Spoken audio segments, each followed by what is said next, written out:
Alright guys, welcome back to the ATC Team Story Cup Season 3 qualifiers. It's worth noting that there's no score displayed in game because it's a best of 9 between these two teams and only a best of 1 between these two players. But it is currently 2-1 in the favor of XMG over mYinsanity. Spawning the top right corner of the map though, stepping into the fray, into the big boy's shoes. Can he take his opponent down? It's going to be mYinsanity's Kane. In the bottom left, as the blue Protoss, it is ToD. Now we can talk about what could come, what couldn't come, etc. guys, but the one key thing that I think is worth noting in this matchup, again, we didn't see anything like this out of Cyril, but Kane is one of the players who not only embraces but loves swarm hosts and uses them quite frequently. That's actually one thing I gotta give a big respect for Kane about. I mean, he's a player who he is the first Shoutcraft champion. I feel he still doesn't get enough recognition for how well he plays until he like eventually maybe one day wins like a DreamHack or something. But the reality is, he's one of the players in StarCraft 2 who is willing to adapt, who's willing to change, who's not willing to get stuck on one composition for a long time. I mean, goodness gracious, how many Zerg players can you think of that like refuse to use swarm hosts when it could easily, you know, boost their career, quote unquote, no matter how scumbaggy the unit may or may not be. This is a very fast drone scout. I wonder if this is only because he wants to do a 15 hatch. Maybe it's looking for the phone. Of course, you know, I'm talking about a game about swarm hosts, but it might not even come out of Kane. Of course, Roach Hydra's been buffed quite a bit, so they're a little bit more effective than they used to be, but again, there's always the fact that this might just simply be the mental game where you see ToD get not happy about swarm host play. Whether it's the Colossus and the Tempest against like walls of spore crawlers and locust waves, or whether it's just ToD playing standard, the problem in PvZ, I feel, is like a lot of the times ToD too as well, like if you guys catch his other games, well, he's undoubtedly really good. I mean, he just beat Cyril and made it look very easy. The problem is a lot of the times he plays very slow, and you don't see that really early aggression. Like, for example, to give a perfect example of this, guys, if you watch some of the Samsung Galaxy Protoss players, like Stork, like Trend, they're the ones that are really aggressive towards Zerg third bases, and they try and shut them down early on, whether it's through +1 weapon upgrades, or whether it's just a brute force attack. ToD, that whole game, I don't think he attacked until, like, I don't know, 18 minutes in, but what he did, it came full force. Multi-prong attack, start tempo in the natural base, Zealot Warpens towards the third, and it was really difficult for Cyril to respond to. So there's different ways to play this up, but I gotta be honest, I'm not a fan of the passive Protoss style. Well, more action, more better. Whatever race it is, right? But I agree. I like watching the Samsung boys, of course. ToD style definitely has a place, but it is more passive up until 15 minutes. Oh, you get those rocks, ToD. Yeah! Yeah, get it. You know, for the longest time, too, and this is, I'm talking like this is back before, like a year and a half ago, before I even got like freaking platinum, much less gold, was like, I never understood why people would take these rocks down. I think I started playing competitively like on the ladder when they introduced the rocks, somewhere around that time. And man, like since then, the amount of times I've accidentally clicked on those rocks and attacked them makes me so mad, especially during engagements. I always break them just to have something to do for my Marines. Yeah. Well, that's what I do now, but I'm saying, like, once upon a time, it's just kind of like, oh, cool, there's rocks, not a big deal. Oh, I mean, like, I don't even care about potentially, like, clicking on them. Although, I have clicked on other people's unbroken rocks, and that makes me really angry. Hang on, a couple of links gonna walk on past here. Can I get the sentry? I don't think they'll have the DPS, but they get a probe, probably. Yes. Maybe? This is really awkward. I think they should be used for scouting. They can't take a sentry on. First blood. I think, actually made it close. Yeah, if they cut ToD's sentry, like, moving or something. But Metabolic Boost finishing up, Zealot in the middle of the map is getting cleaned up. A couple Zergans do die for it, but running across the map, this... Actually, I like that ToD fully walled this off, because he wasn't quite sure how much of what was coming. Take over. Okay. I've no idea what's going on with Zombie Grub, hopefully everything's okay. But anyways, there's no cannon behind this, guys, which is what makes this really scary. Kane could just throw all of his links into this wall, and yes, eventually they would die. But, I mean, they'd get a lot of damage done beforehand, and possibly take out one of the gateways. But ToD now warping in a ton of sentries, he's not going to have any problems to deal with. And Kane's cleaned up a lot of the pylons that have been, well, not a lot, the only pylon that was out on the map. He's got watchtower control, he's getting map control, and that's kind of the key thing about Lings for the time being. Because he didn't overinvest into them, he didn't make 40 of them by any means, he just made a small handful early on, which will make sure no proxies go down, and keep an eye on what's going on through watchtowers and the rest of the map. Now, this overlord being sacrificed to the main is kind of key. I don't it bugs me because, like, I know I'm not a professional Zerg player, guys, but I love watching Zerg players who, like Happy Zerg, for example, who almost always 100% of the time go for pneumatized Carapace before layer in order to get that better scouting and keep the Overlord alive for later.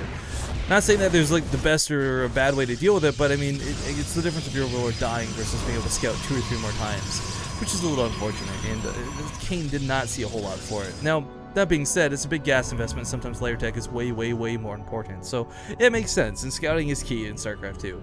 But unfortunately, it doesn't get anything too revealing. This Overlord was brought back. It was sitting here, if you guys remember, when I said a second ago. But knowing that ToD is probably going to hunt it, did move it. There's one Zelda at the gate here. Lings are not going to be able to get in, sadly, but they might be able to chip away at one of the pylons. Of course, he wants to be careful. It doesn't give away all his Lings for free. Just a couple of good force fields, but you know, Kane's got some decent creep spread. He didn't invest in lots of queens early on, so he doesn't have that crazy amount of creep spread you would sometimes love to see out of a Zerg player, but it's not as necessary in this matchup either. I mean, creep spread's great. It gives you movement speed, which is, of course, key above all else. Vision, which is really nice too, but the reality is, it's not like Bailings fighting against Marines that are stimming around. You don't have to fight on creep as a Zerg player versus Protoss, but of course it makes your life easier having more of it on the map. Now, there are some roaches moving out, but the problem for Kane is I don't think he's quite got a force that can really do a lot of damage right now. ToD's got mostly gateway units, sure, but with all these sentries, he's going to be able to cut those roaches into segments and slice them off a little bit at a time. And apparently still Mothership Core in the middle of the map. Uncontested for the time being.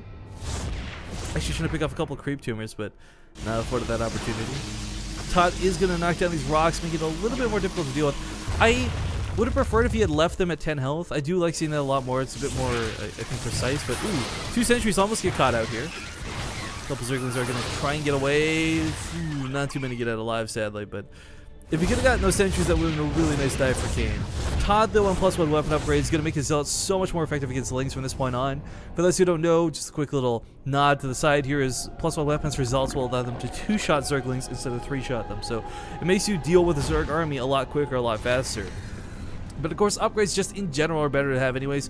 Even if it doesn't make it the Roach die 10 hits versus 11 hits, the reality is still they go down faster, especially when you got a lot of units doing +1 extra damage. But Roach speed finishing up here in a second's time, and an infestation pit on the way. We don't see that Hydralisk Den, and we don't see the other weapon, or say the armor upgrades coming up, because the evolution chamber is a little bit delayed. So to me, this is smelling a lot more like Swarmhost and a lot less like that Viper composition we saw at Serral on Ultrazeum. ToD, though, perhaps predicting this, he's got Blink on the way, he's got level 2 weapon upgrades. He doesn't have that Robo down yet, which is a little bit worrisome, because again, you need Colossus to deal with this. I mean, sorry, I should say he's got the Robo facility, but not the Robo Bay is what I was looking for. But he's trying to skew the 3rd base for the time being, and that's perfectly fine. Kane is going to go straight to Enduring Locust, and I'm not sure if that Phoenix saw the research or not. It did die just as Kane started this. But of course, that can always be Pathogen Alliance, you can never be entirely sure. ToD and Kane both, by the way, were Kane living in the mYinsanity house for like the past year and a bit, or half a year or something. He did have to go back home to Canada recently, and I believe recently announced he's going to be going to China to train as well. That being said, ToD probably had pretty good experience seeing Kane play firsthand, playing against him on the ladder a lot of Swarm hosts, so he should really be expecting this. Now, the reason Blink's going to be key to this composition, guys, is it's not about Colossus pushing back waves of Locust and slowly pushing out of your base. It's kind of like jumping forward with the Stalkers with that Blink, picking off 2 or 4 Swarm hosts, and putting force fields down to cover your traps. But I'm talking about this big game of Swarm hosts, and they're only just now on the map. We don't actually have that many available, and there's not that many Locusts they'll be spawning either. But Kane should be able to hold this attack. Swarm host now revealed, going to get a couple Zealots for free. Actually, not quite. Enduring Locust is not quite finished yet, as it does make the difference of a lot of kills versus no kills. A couple Lings trying to slip in towards the 3rd, unfortunately just going to be completely slaughtered on the retreat. And welcome back, Zombie Grub. Are you okay? Yeah, I'm fine. Fine. Cool. Anyways, you haven't missed much. Bit of poking back and forth, bit of posturing, but Kane, of course, has just recently invested in those Swarm hosts, and Enduring Locust finish up in a moment's time. Now, ToD is throwing down the 2nd Robo right now, guys, as well as the Robo facility. So he's going to be looking to really ramp his Colossus production up. He knows he's quote-unquote behind in that regard, because dealing with Locust is never easy, but as we see, Force Fields kind of keep them back. And well, they certainly have a lot of health. They don't have a lot of range. So Swarm Hosts are not going to be or they will be beaten by the Sentries and Force Fields up until the Colossus are available. Well, I have taken a quick review of the game, and it looks pretty typical. Alright then. Yeah, Todd's gonna do fine just maneuvering around the Swarm Host, but eventually, of course, he will need those Colossus, as that's what he's getting. Could he actually get this 4th base? Nah, the Locus are there. Not with the Locus. So, for ToD right now, I kind of feel like what he needs to do is get to 4 Colossus quickly. 5 even if he wants to, but he needs to get a Warp Prism at some point. Mana has shown us in the past, because Mana's been the guy who's been playing against this the most. Oh, actually, already has Warp Prism. I take that back. Didn't even see a huge Zealot Warp into the main. I was going to say, Warp Prism is pretty much the best way to get around Swarm Hosts. But Zealot, unfortunately, will not be able to focus this down. Almost gets the Hive, though, and that would have been sick if ToD could have got that, but Kane too quick to respond. I didn't even see the Warp Prisms get made, though, so really nice there out of ToD. Oh, this one Swarm Host being what every Zerg player does, a miss rally. And it's gonna die. Really unfortunate. That happens. You know, it's kind of like a checklist. Like, one Swarm Host per game will always be misrallied, and one will always be carried away through the Locust, pushing it forward to its own death. But okay, Kane's got some pretty good map control, I'll give him that much. Unfortunately, though, he doesn't really have a base advantage, I'd say. I mean, it's 4-3, sure, but I mean, this is Swarm Host. What you really need is a lot of like static D to surround these things. And yeah, oh no, another misrally. Oh, this is not 1, this is 4. Okay, 1 goes down, 2 might go down. Okay, but he saves the other 2. That could have been much worse. That could have been much much worse. Blocks off the Locust as well. Nicely done by ToD. Just, you know, the more he maneuvers around, the more often these mistakes are going to be made by Kane. And sooner or later, he will find a very good spot to drop off, you know, the Warp Prism and do a lot of damage. And that's just really the way you want to play against Swarm Hosts. Kane did get a Hydralisk Den, though. He's also getting the upgrades, of course, for multiple units, actually. And double Spire. The double Spire is actually kind of a thing of Kane I really like. So do that to get for the Carapace and whatnot. But also, if he decides to go for a greater Spire for some reason, he can still continue upgrades without having to stop that. But what I like beyond that is the fact he's got static D at all of his bases. Some lazy run here towards the 3rd. Unfortunately, not going to get a lot despite that whole position. I think about 4 probes go down through this. Huh.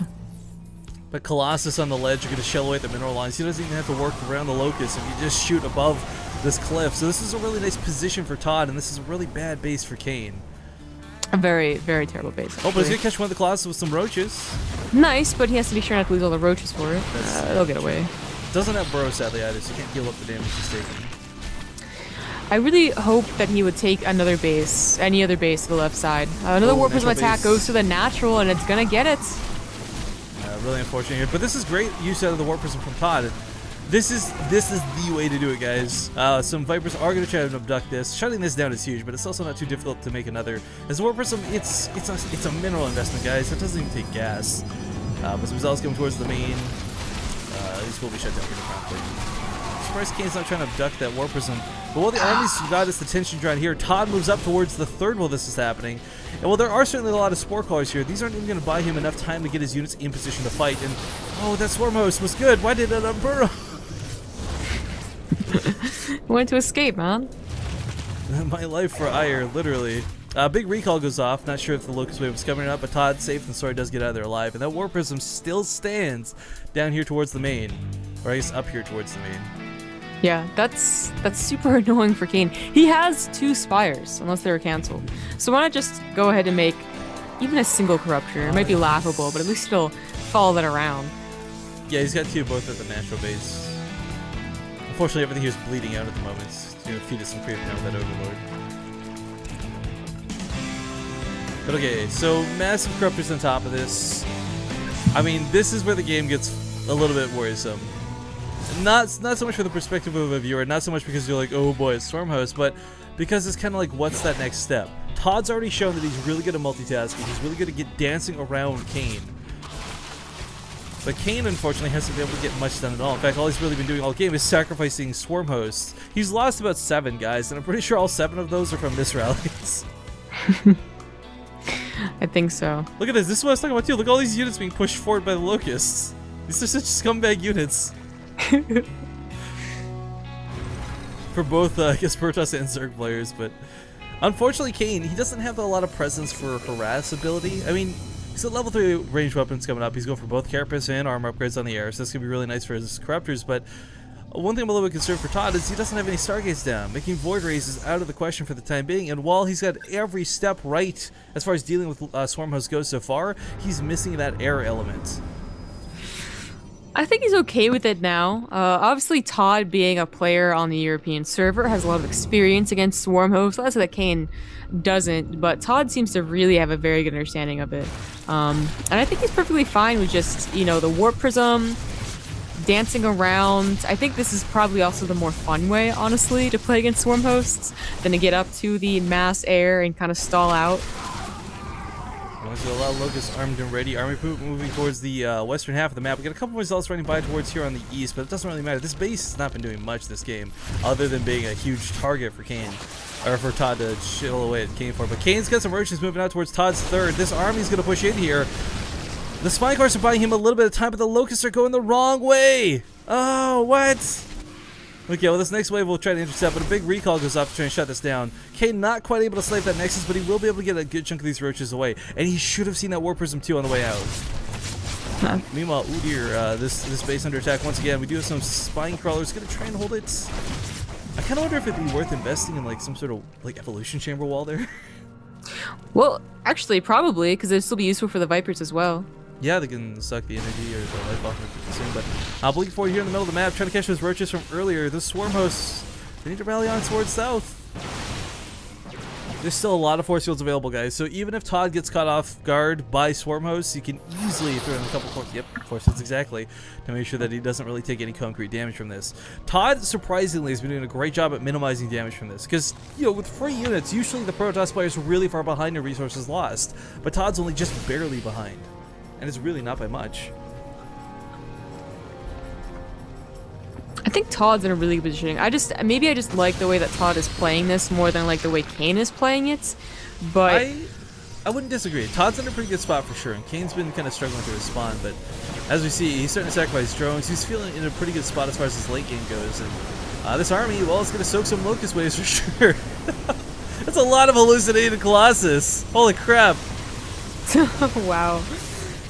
Does it show hallucinations on? No, it doesn't show hallucinations on the you know, those the rocks! The rocks were never torn down for Kane's natural. So he's actually got no second way to get the Locust towards the front lines. And now it's stuck here with Force Fields combination hallucinations. He loses his third. He's still got his fourth up and running, granted. And a couple of the ducks are going to make sure a couple of these Colossus may go down. I wonder, if you start recalling Colossus, can you abduct it away from the recall? I've never seen anyone actually try that. I think I saw that once, and I can't remember. I'm sorry, we were really focused on the defense of Kane, but he did manage to snipe off ToD's base as well while this was going on. Now, granted, ToD has this lower right base and some cannons up too, so Kane not exactly doing game-ending damage to ToD, and ToD not exactly doing game-ending damage to Kane, but they're still both trading, and no one's really getting a clear advantage when it comes to these attacks. Again, resources lost, so scary at how even it is. Yeah, that's why I was like talking about, even though I like the way that ToD is playing better, you can't really say that he's really that far ahead. Or not better, but like he's moving around more than a Zerg player. He's playing really cost effective is the best way to describe this. Because as a Protoss player, oftentimes, again, you're bleeding units out. Whether it's a lot or slowly, usually you're bleeding units out to these Locust waves. Yeah. I'm surprised, by the way, Kane hasn't tried to secure the Watchtower with his Swarm Host. Like, this would have been a good position to defend multiple pronged attacks. Well, but burrowed units can't get the Xel'Naga. Well, no, but I mean positioning around the Watchtower. Because okay, that would lead towards his third, that would attack towards ToD's fourth. But no, he's just keeping very defensive, very safe for the time being. Building up his static D like crazy while this is going on too. Not at all a bad idea. A little concerned that Kane is still on 4 bases. I mean, ToD is even on 5. He took those ones that are trip blocked by the rocks, and that's something that Kane should really look into doing. Yeah, you don't lose a lot of... You know, you don't have to rebuild a lot because Locusts are free. So you do get a bank, quite a big bank on 4 base, but it seems like ToD is ready to go into the very, very late game, and Kane's kind of not. I wouldn't say that Kane's not ready. I mean, his level 3 air weapons are on the way too, and this is a big part of the game where, again, ToD doesn't have that air defense element. There's a lot of Corruptors here. Yes, they're Stalkers, but if these are busy dancing away from the Locust, then the Corruptors come in and finish off those Colossus rather quickly. Of course, ToD doing a lot of hallucinations, guys. It looks a little bit silly to see, but as we see, abducts are being wasted on them, and that's kind of the key factor to having some of these hallucinations down. Yeah. Well, I really think that Kane is just, you know, usually at this point, it also has to do with the map too. Let's not forget that. The map isn't easily dividable, you know, in 2. So But like by now, you'd usually see a spine crawler wall over at least the 4 bases that they have while they're trying to secure a 5th. Right now, we see no spine crawler wall. We do see a lot of static D at the bases, but no wall. And the 5th has not even been thought about being taken, has it? Like the rocks are still up. I kind of like the Canes and Pokemon with the Roaches, but I really want them to just set like 3, not even like a lot of Swarmers, but like even just 3 down here to slowly chip away at the cannons. It'll draw Todd's attention away. If the army comes to clean it up, then he moves in with the Roaches towards the 4th, where there's even less cannons over here. I don't know, I just kind of feel like the problem I'm having with this game, like I understand why Kane's not moving his Swarmers out. He can't secure them, and it makes sense why he's keeping them at home. But I would like to see him be a little more aggressive with these, start pushing them out. We do have the static defenses starting to go up around the edges of the creep. And this is what's going to start affording Kane the opportunity to move his Swarmers to more secure locations to become more aggressive. But Todd, you know, if he shuts these spine crawlers down, if he shuts the spore crawlers down before they can build, again, that'll keep Kane's Swarmers really far back. He's got to be careful too. Whether it's fungal growth or whether it's feedbacks, caster battles are going to be happening here in a moment's time. Oh, it was like caster battles. Or sorry, spell casters, whatever you want to classify them in Starcraft. Yeah. Well, I guess actually if King cast, then it wouldn't be inaccurate either. So you can cast the game again. Kane still not, you know, I guess the biggest thing really, it was all boils down to what we're talking about, is that Kane just hasn't done any damage. Like maybe it damaged the actual army, but not even that much, but no damage done. Besides that one next snipe, which was good, but in the scheme of things, not very important. It was like a trade though, because he lost his base for the process too, so it wasn't even like a way That's to get true. ahead. Yeah. But Todd, you know, I like this being active with this army. The really scary thing is, like, if Todd was just kind of sitting at home with his death ball, that would be what allows Kane to move out. But a big part of why Kane's kind of been forced to be contained is because Todd's been very active about moving on the map. Now going to come here towards this base. These drones are forfeit if the Colossus get behind that cliff there. Yeah, and they will. Colossus. Yeah, just gonna completely pull this back. A couple stalkers may go down to this very aggressive blink, but we got some possible fungal growths coming up as it moves forward. No? He just lets it go for free. So sacking the base entirely. He has cleaned out the rocks so he can start moving towards the top left if he needs to, but for Kane, you know, he doesn't have that 9k bank. He doesn't have 8k minerals, or I mean, he's got gas, I guess. He's got that much going for him, but he's not going to have a quick way to remax, and all of his bases that he currently owns are getting close to mining out. He really needs to secure that top left base. That's what I'm saying, yo. And that's what I'm agreeing, yo. I think he should have been trying to for the last 10 minutes. Instead, he just now breaks him down.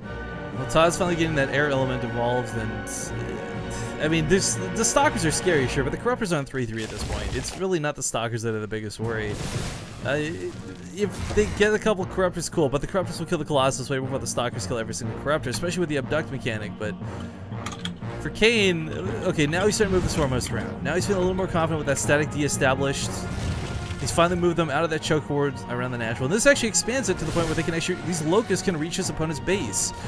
One Templar boldly going forward here. Throw down the storm before dying. At least it was useful. I guess. A couple roaches looking to go for a counterattack as well. Perhaps what's going on. At least clean up pylons if nothing else. But Todd's been investing in a lot of cannons, which I actually really like this decision because, you know, you're maxed out. What else are you going to be spending your money on for the time being? You might as well get some static D down and make sure counterattacks won't kill you. It's true. I wish, you know, this is going to sound really dirty coming from a Terran player, of course, but there's times like this where I really wish they hadn't nerfed fungal growth range. Because it'd be really cool to start, or not fungal growth, sorry, I mean neural parasite range. Because it'd be really cool to start seeing that get involved, but at this point it's not going to happen. Third Stargate on the way here for Todd. Oh my god, 6 Stargates going to be in total once these 4 complete. Wow. Really prepping for a transition into mass air. What we might see is him, what he's doing actually is just going forward, not really caring about what he loses, because he's just going to, you know, fill it up with Tempest. He doesn't want to lose it too fast, and that just opens up an opportunity for Kane, but slowly getting rid of some Stalkers and Colossus and whatnot. You know, it's worth noting too, guys. Again, Todd's had a lot of experience fighting against this, and what's really interesting too is Tempest recently had the buff where they do more damage to buildings. Not that that's the biggest, craziest change in the universe, but it does, as sad as it says, because it's such a consolation thing to say, it speeds up the game a little bit as far as being aggressive for a Protoss player. But looking at the Stalkers back, being so careful not to lose anything to these Locusts. Oops, outrun by here towards the left side. Gonna run right past. What the heck were those Zealots charging? Those first two were going like crazy. Okay, Roach is going to try and clean this up. Yeah, that was pretty well cleaned up. All the upgrades are done. No, the air upgrades aren't done for ToD. Let's get on that. Somebody Colossus here, and the full recall goes off to make sure he's in a safe spot. Big warping over here on the west side of the map. Once again, a lot of Stalkers going to move forward, and quite frankly, there's not a lot of static D up here. There's a couple Spine Crawlers, sure, but this is like a deterrence of anything else. The Locust just left, so unfortunately they won't be able to turn around and attack. ToD's going to actually clean up a lot of this. This is a big move with his army on top of those fresh Stalkers that were blinked in. He takes out all the Spine Crawlers, cleaning this up, and the Locust, again, we're on the wrong part of the map at the wrong time. Some Swarms and some... Oh, I actually really like these Fungals out of Kane. If you can hold these units in place for the Swarm Host to connect, that'll be huge. But that's not going to be easily done. A couple of abducts need to start going off. We do see him abducting some Stalkers. I mean, it's the little things that count. But there's nothing guarding these Swarm Hosts. These are very exposed where they are, and this is kind of scary to look at. Oh, but those Corruptors, man, one volleying down the Colossus, and it's the Colossus that keeps these back. It's not the Stalkers, and it's certainly not the Archons. Well, ToD's still not choosing to replenish his supply with the air units, actually getting more and more Stalkers and Archons. I think the Blink Stalkers for now are going to be more effective. I mean, the big thing is he's seen the Corruptor count. He knows he needs to whittle this down a little bit. That's true, that's true. Because, I mean, if he loses all of his Stalkers, then maybe we see him chrono out 6 Void Rays at a time, right? But for now, it's any Void Rays he makes are just going to be picked up by Spore Crawlers, Fungal Growths, or Vipers. Still trying to posture around here. Very awkward spot for these. Oh, good Fungal Growth goes off. Gonna hold a lot of these units in place. Needs to get another good Fungal if he wants to keep this up. But Blinding Cloud's going down on top of this as well. A couple Queens here on top of the Swarm Host. Gonna might actually force a bit of splash damage. Is there even an Observer here? Is there? There's 3 Observers. But they're not with the army, so they can't actually see the Swarm Host, sadly enough. Oh, I actually went for the Observer's speed too. Don't see that a lot of the time, but base from Kane gonna go down. That's okay. It's completely mined out at this point. He is dry in that regard, but coming from behind, there's no recall option for ToD. He lost the Mothership Core. This is a terrible spot to be in, especially when there's a Locust coming from behind. But looks like Kane not able to capitalize on this. Again, the Locust very far away. They're running out before they even get killed off. This top left base was actually pretty critical. Losing this is going to hurt a lot. But this completely chokes ToD into this base. If Kane repositions his Swarm Host, if he makes sure that ToD can never move down that ramp, then he can start sending Roaches out for harass, which sounds silly but would be incredibly effective. But now we have Tempest being made finally. ToD is going for that air army composition. And with 6 Stargates, I mean, he's only using 2 at the moment. That's because he's maxed out. It's really not going to be difficult for him to just make a ton of Tempests. No. He's pretty much ending the game just right now by killing the only really mining bases of Kane. But the Tempest switch could be the nail in the coffin, as they say. Well, Archon's bleeding out here, and the Locusts on the front lines aren't going to go down. So Spine Core is going to try and burrow, but not in a good spot at all. More Fungal Growth is going to be necessary. These Corruptors, it's almost like you just swan dive at the Colossus and try and do what you can. Blinding Cloud's not going to go down. It looks like those Vipers are focused down quickly, but the Colossus are all falling. And Blink Stalkers alone will not cut it versus these Swarm Hosts. And let's not forget, there's no Observer here on the front line. So nice Viper snipes. Yeah, but I mean, he's not able to end the game after losing this Colossus, and the scary thing is, well, he's going to be able... Oh, God. It's completely possible to make 6 Tempests at a time, which is happening. But 6 Tempests don't shut down Swarm Hosts. In fact, this makes it even easier for Kane to push forward. We'll have to wait and see, because he's also going to probably add in some more Archons in there. Well, maybe not Archons. But look at the Corruptor count. I mean, this never got dwindled Corruptors down. really aren't that scary after a while. I mean, how many PvZs have we seen that Corruptors really aren't what changes the game? It's usually Queens and Fungals. I would agree if ToD had anything to complement the Stalkers, but the Stalkers can't push into the Locust without the Colossus support. Well, and if the Tempests come in, then the Corruptors just focus them down. That's why you just go Tempest. You don't actually get a lot of ground force. You get maybe some High Templars with Storms, so you can kill, add some damage to the Corruptors, but otherwise, like, the Swarm Hosts become a non-issue. Because they're very against moving a Swarm Host most of the time, so... I guess I can see what you're in that regard, but it's still a little bit weird how this is going to play out. Some Infested Terran's going to try and hold the base. Should be able to shut down a lot of these Stalkers. No burrow from Kane, sadly, so unable to get those Infestors out alive. And these are actually critical units. Again, even if it's a Fungal Growth or Infested Terrans underneath the Tempest, these are really important units not to lose. But all the Stalkers being whittled down now at this point. ToD, as you said, investing pretty much purely in air. Yeah. we'll have to see how this goes. I mean, I'm talking about, you know, what I've seen, but there's also been situations where corruptors do win out. I mean, usually it is because, yeah, they had good fungals to begin with too, but I'm thinking back to like IEM qualifiers when Kane was fighting against like Titan and such, where Titan was going like mass carriers and Tempest and like no ground units whatsoever, and Kane was still able to win that map with Swarm Host. So for me, that's why I feel I guess a little bit more confidence in what Kane's doing opposed to ToD. But it's worth noting, guys, ToD's exhausted his gas bank. So he's not maxed out, and he won't be anytime soon. He's not making 80 more Tempests. Not too fast, at least. He's got a lot out, and that's for sure, and that's going to be fantastic. Up to 13, probably, well, I guess closer to 16 or 20 by the time he's done, but he just doesn't have the gas count to make more. Actually, that's where I'm getting really worried. He's got a lot of bases, but, I mean, you're still limited on what you can get for geysers and income. yeah. And he did run out of 5 bases, I guess. Yeah, faster. He's up by about 10,000 resources lost, so... Kane's also getting pretty hungry here, too, though, is the problem. He's not been able to resecure this top left base. One Dark Templar's been picking off countless drones. Yeah. Zealot run by, actually going to run into a lot of Locusts. Good fungal growth out of Kane, going to shut this down. But, of course, these are resources ToD can afford to lose. Just minerals, no gas. For a little while longer, but not actually for that long. He didn't... really, neither player really has that like 5,000 plus bank. I don't think I've actually ever had 5,000 plus. There we go. Now Tempest starting to focus this down. Corruptors on the front lines. They gotta snipe off that observer's all they need to do, though. There's no detection here beyond that. It feels like the Stardust game again, where observers are gonna be key. But this newly established Nexus will be poked away at. Where's that last observer at for ToD? It's with the Stalkers at the moment, so not quite on the front lines. You know, it's kind of funny. Neither player's gonna be able to re-max or fully max out anytime soon. It's such a desperate situation for both. But I think if Kane realized there was almost no Stalker coverage underneath this, he may be able to just dive into the Tempest. I mean, they got long range guys and they attack pretty quick, but Tempests are not massive. They're just simply armored, and the Tempests attack really slow. If Kane's got enough of these, he can burst through, but that's not going to be easily accomplished. But it looks like he's going to go for it. Bit of an attack in the front lines. Pew!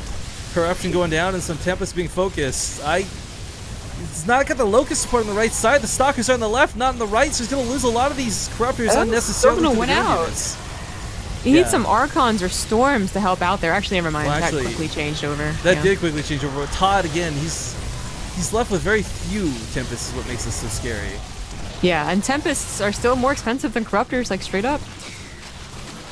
Well, this top left base going to be defended by the Roaches. Yo, Kane's Roaches, by the way, these have been incredibly important throughout the course of the game.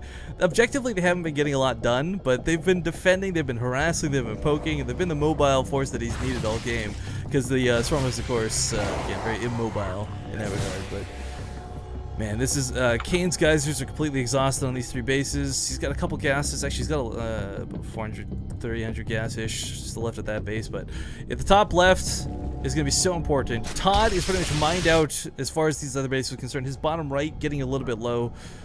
But it's looking really good for ToD right now. He might be down in supply, but Kane doesn't really have anything that can engage into these Tempests.